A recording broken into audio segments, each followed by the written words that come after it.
Well, we're winding down on Psalm 15, which is essentially it's a character profile for a person who is the best way I can say it is they're growing to put God first in their life, to they're growing in their devotion to Him, and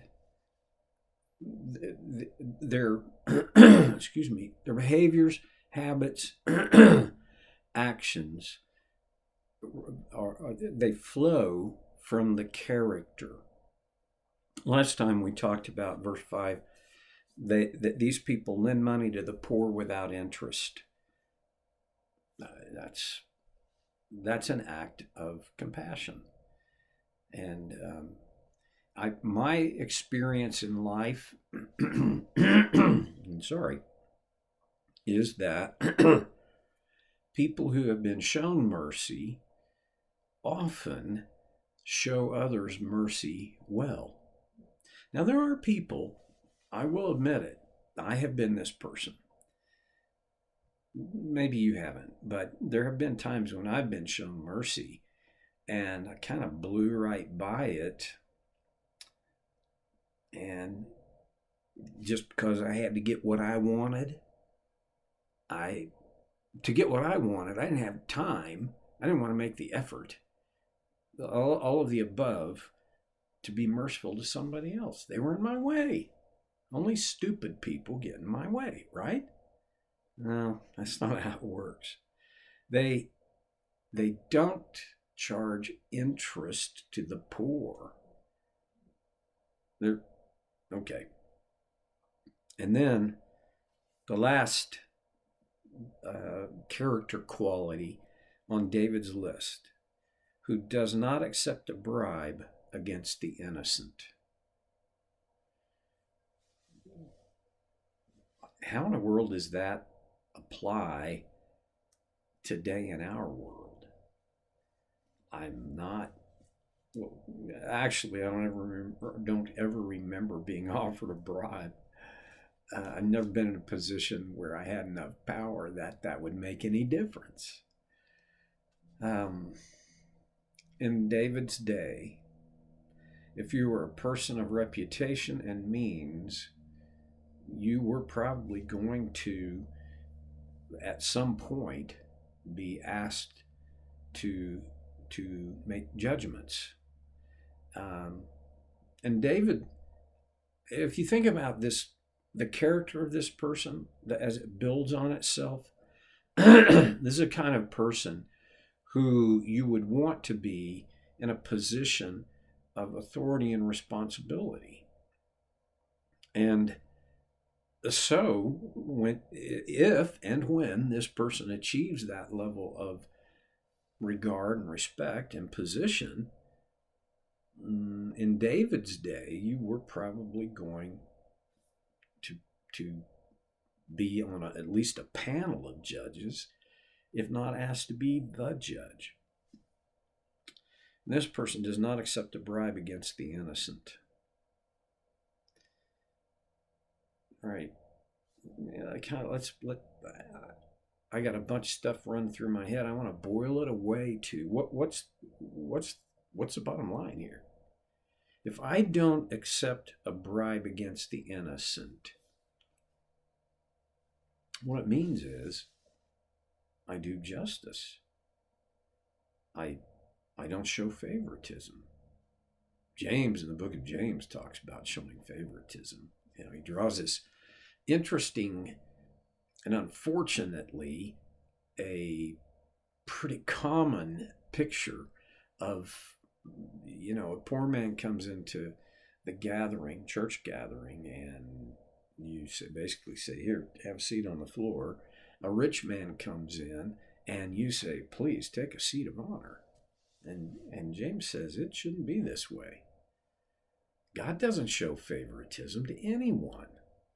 And if I accept a bribe against the innocent, I'm perverting justice.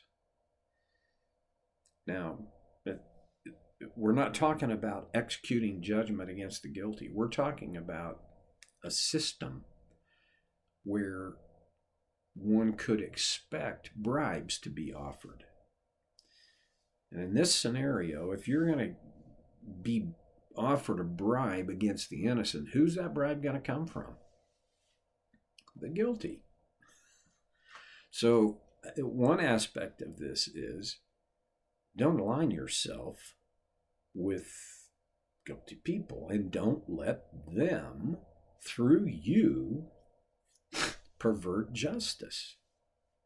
And it just comes down to the bottom line of this is an honest person. This is a person, he swears to his own hurt and repenteth not, right? He keeps his oath even when it hurts. And the oath of a judge would be to judge justly.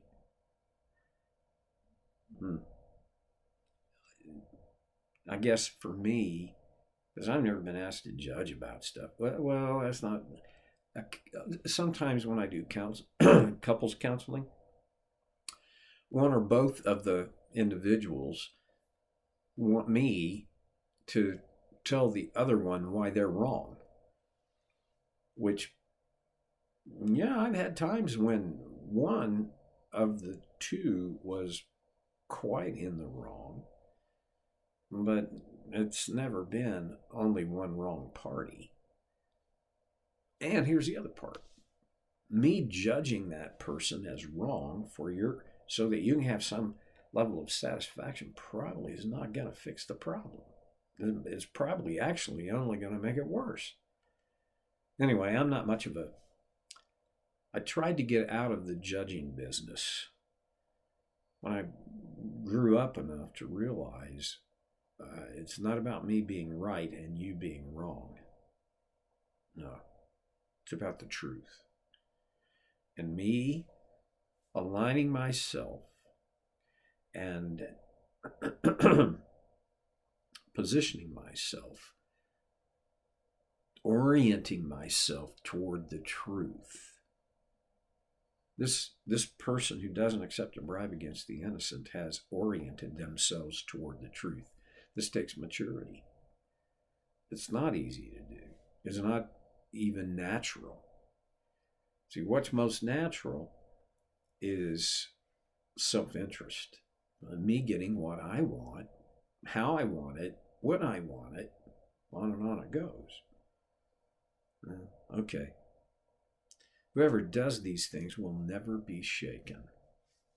Man, if there was ever a marketing clause that appeals to guys like me, that would be it. If I do these things, I'll never be shaken. Let's drop back. What shakes you? I don't mean physical, I mean emotionally, spiritually, intellectually. What are things that hold potential to shake you? For me, when I get disappointed, I get shaken. When I face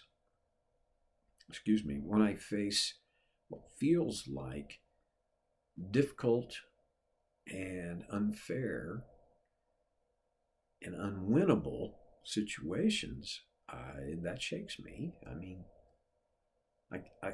one of the big things that shakes me is fear of two things: rejection, and probably the root of that, fear of failure. These things shake me. I can't make those things go away. I've tried. But all of us have the God-given ability to respond to them instead of reacting to them. And I think that's why a person who fits this profile will never be shaken. Not because these things aren't going to come their way, not because adversity will just never come in their direction, No, if you're going to have this kind of character profile, you're probably going to wind up experiencing adversity because of your character and your stand regarding your character. So that's not what we're talking about. We're talking about this kind of a person will not be shaken because we know what to do when the tremors come. Let's walk through. Okay. Here's the profile. Their walk is blameless. The way they live their lives is consistent, honest. Not if it's blameless. Are they perfect? No. But they put effort into doing the right things. Okay. Who does what is righteous? Well, of course, if you're going to be blameless, the pathway to that is righteousness, doing the right things. Who speaks the truth from their heart? Honesty, but from the heart. Whose tongue utters no slander. Again, even their speech is honest. They don't tear people down. Who does no wrong to a neighbor. Cast no slur on others. This is closely related to they don't utter slander. They despise a vile person, but honor those who fear the Lord. Their values are such that honest people, people who fear God, who are observing His design as best they can, these are the ones they honor. One of my favorites in this list is who keeps an oath even when it hurts and does not change their mind. I don't remember who I stole this from, but there was this kind of person I would say is a WYSIWYG person. And you have to be old to be able to connect with. So what is WYSIWYG? Well, it stands for what you see is what you get. I think Flip Wilson was the first one to do this, and I couldn't imitate him for love nor money. But if you're old, you remember. But it was applied in computer technology back in the days of DOS, when the world was moving from DOS to a more Windows-like environment, where I remember in WordPerfect, you would type and type, and what you had on your screen was not what you would get when it was printed off. And then the technology shifted, and what I got on my screen, what was going to be on the page. What you see is what you get. One of the highest compliments that I could give a person is they're WYSIWYG. What you see is what you get. They are going to keep their oath. If they give you their word, they're good for it. They lend money to the poor without interest. They don't accept a bribe against the innocent. These are people who have a heart of compassion and a sense of rightness, oughtness, justice. These are the kinds of people that will never be shaken. All right, here's a challenge. Walk your way through that list for yourself. And I don't do this judgmentally. Do it observationally. But how are you doing? Kind of measure yourself against this profile and go to work in partnership with Christ to develop these character qualities more and more and more consistently in your own life.